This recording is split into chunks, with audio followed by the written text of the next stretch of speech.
Hey there, geeks. It's Simi swinging right on in here with an interesting new discussion video. So, we all know that this channel can literally discuss anything in popular culture, whether it is comic books, movies, video games, or television shows, obviously. However, I feel like this channel hasn't 100% stuck to the idea, since literally all we talk about on this channel is mainly DC, with a little bit of Marvel here and there, and a few other odds and ends. What happened to the video game discussion and other things like that? Oh, that's right. We've barely done them. And I want to change that here and now, starting with this video. So, enough introduction. I want to jump right on into this because it's been on my mind for quite some time. Now, we all know that the first-person shooter genre is probably one of the most popular genres in the video game industry, what with Call of Duty being the most popular franchise out there. There's a lot of discussion that emerges about which one is better and which one is absolutely awful, and that's subjective because video games are like movies. What is good to you is bad to another person. What's bad to you is good to another person. It's just common sense. Now, and that's true for Call of Duty. Now, while I am someone that used to be a die-hard first-person shooter fan who loved Call of Duty despite all the hate it gets, I think that the genre now is definitely sort of dry and stale. So I've moved fairly far away from liking them, because there's just a lot of things that these games have done that have made me rather cynical about the genre. Because a lot of these games, they just lack a lot of originality. They're poorly done, low-level graphics, and there's no real form of innovation. And if there is any real form of innovation, it isn't done for the right reasons. It's done solely to make money off of people that don't want to play the game normally to level up. Yes, I am mainly criticizing Call of Duty here after what appears to be potentially one of the biggest disaster franchises in gaming, starting this year with Infinite Warfare.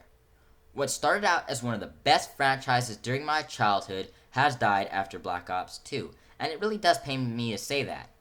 Now, let me give you a little bit of a rundown as to why I am saying this, why I'm bashing Call of Duty. In most Call of Duty games now, like Ghosts, Advanced Warfare, Black Ops 3, and I'm sure Infinite Warfare will suffer the same thing, is that they all feature the exact same issues with no willingness to improve on them. And they're all made by different developers, like Infinity Ward, Sledgehammer Games, and Treyarch. And, it's impossible to support them because these issues just are constantly made.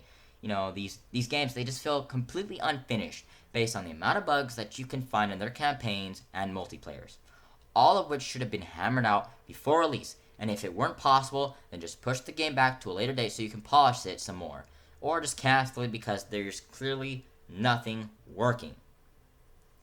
The players would not complain because they wouldn't have something where they literally fall under the map and die because of lag. The graphics are just as poor. Some of the graphics on these games look like something you'd see on an Xbox 360 in 2007. You'd expect things to look sharper in all these games based on how consoles improved after 2007, even with the Xbox 360 and the PS3. And then we go into the next-gen consoles, like that of PlayStation 4 and Xbox One, where the graphics are supposedly more defined. But yet it seems like the Call of Duty games with Advanced Warfare and Black Ops 3, they're not showing that. They're just looking like the same old thing that we've gotten over the last few years. And it's just incredibly embarrassing. If I were a big-time executive at Activision or whatever, I would be hugely disappointed that there's no pride being taken in my product. And I would do everything in my power from stopping these games from being released unfinished, or I would just stop them from being made because it's clear that there's nothing positive going on with this development. Another issue I have with these games is that I'm sure we will have is more specific to Advanced Warfare, Black Ops 3, and we'll be seeing it make its return in Infinite Warfare. It is the whole COD points of supply drop system that they've been using. Because I am someone that does not support microtransaction in any way. It's just a really lazy thing to do. I have a huge issue with this, not because some people may think that I suck at Call of Duty or something like that, which I don't. Because, last I played Call of Duty, I believe I have a 1.5 kill death ratio, but I'm not sure. Again, it has been a while since I played any Call of Duty because I'm pretty much against the franchise now. But it's not because of that. It's because I am a traditional gamer. I will always be a traditional gamer. I believe in just playing the game and working hard to get all the unlockable stuff and earn the highest prestige or rank or whatever, because that's just the right thing to do for me, from how I've experienced things. I don't believe in spending my real-life money on a microtransaction to buy a gun or some other piece of equipment to level things up faster. It's something that you can do normally by just playing the game and learning from your mistakes. Plus, if they seriously have to do stuff like that with the game, then you know it's unfinished. The gun should have just been in the game from the start. Any piece of equipment like that should have been. It's just common sense to me. You know, it's that type of stuff that makes Call of Duty a franchise that's difficult to support and easier to insult or bash or whatever or criticize because it keeps pulling lame stunts like that. Now here's the latest stunt. They are wanting to attach a remastered version of Call of Duty 4 Modern Warfare to Infinite Warfare so people will buy it. But get this, there is a catch to it. It doesn't even have all the maps from the game on this multiplayer. So it's just a really crappy hook to get someone to buy their poorly made Infinite Warfare game, even though people should know it looks bad. But I guess they just don't. They want to buy it. It's their opinion if they want to do that. And it's just embarrassing that the people over at Activision and Infinity Ward want to defend this despite the trailer for it reaching 2 million dislikes. But let's go ahead and do some really poor damage control like what Activision CEO Eric Hirschberg did upon realizing that the dislikes on the trailer were higher than that of the amount of dislikes, and it was alarmingly bad. And I have friends who are bigger Call of Duty fans than me, and they've always been, and they even admitted that the franchise may have just taken a wrong turn here, to the point that that had to happen. A CEO literally had to come out and do some really poor damage control. You know, occasionally I go around the Call of Duty Reddit forums, and the people on there admitted it, that the franchise is again taking a turn for the worst. It's going down the wrong direction. And it's incredibly alarming that they really thought people would be fooled by this. And I'm sure that those 2 million dislikes came from moderate and major Call of Duty fans alike. And it didn't come from Battlefield fans or anything like that, like some Call of Duty fanboys have actually tried to propose. It's just as alarming as the pre-order sale numbers, and I'm sure the people over at Activision and Infinity Ward are tripping over because the sales aren't looking too good. Here are the official sales numbers as of this date from VGCharts.com. For Xbox One and PS4, pre-orders on Infinite Warfare total up to about 39,648 and 36,307. Now, that may not seem bad at all, but it really is, because you would expect pre-order numbers for a new installment to surpass the past game, and that's not what happened here. They did not. The Infinite Warfare pre-order numbers at this point of the year in June have not surpassed Black Ops 3 in June. In fact, the Black Ops 3 pre-order numbers were a lot better. In fact, Black Ops 3 had 4,443,851 pre-orders for Xbox One and 3,005 for PS4. From the perspective of an executive at a major gaming publisher, I would be incredibly scared here.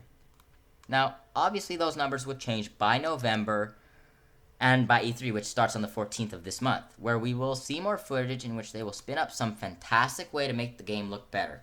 While it probably won't be later on, I mean, the finished product that's going to be released at GameStop and other stores worldwide, it won't look good. It'll still be the same crap we expected it to be. I just don't see how these sales numbers would drastically change, though, given the amount of dislikes on YouTube and public outrage surrounding this game. It's just, I've never seen a game get this much hate. It's just, it's incredible. And I think that Activision and Infinity Ward are definitely in some hot water here this year, and I'm not sure they'll be able to easily talk themselves out of it either. This is something that poses a major problem for the company and the franchise, much like when they got sued by some former employees that left back in 2010.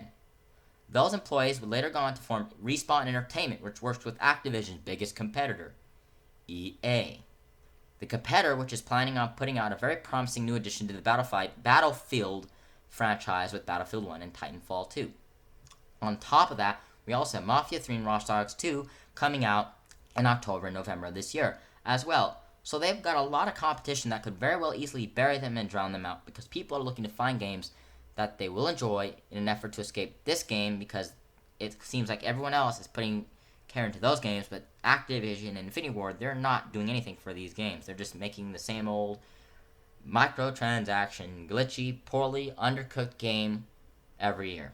And it's impossible for them to think that they're going to get my money or anyone else's money for this. Now, the question is, could they fix this? Oh, yes. Yes, they absolutely can.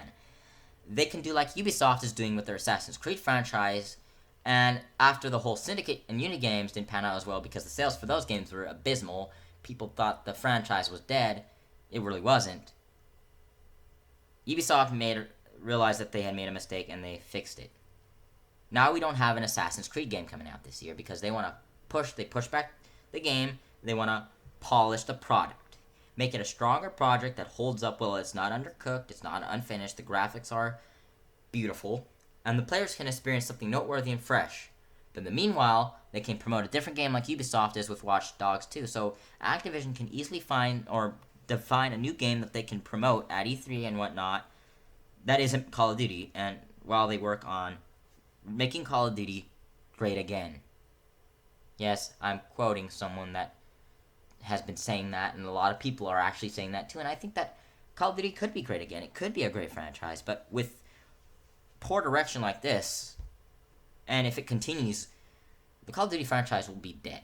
Activision will be financially hurting over this, and they may just close their doors, possibly, but that's hard to say. Now, I think that if they did that, again, like I said, I think that if they did that, hope would be restored in the Call of Duty franchise, and most people would be incredibly happy. So, now my question for you is, do you think there's hope for the Call of Duty franchise? Do you like Call of Duty? Do you plan on even buying Infinite Warfare at all? Do you plan on pre-ordering it? I mean, I suggest that you still check it out at E3. I'm going to still check it out at E3 because maybe there is hope for this, but it's not looking too good. And that's really all I can say. So, this is Simi with Up Your Geeks signing off.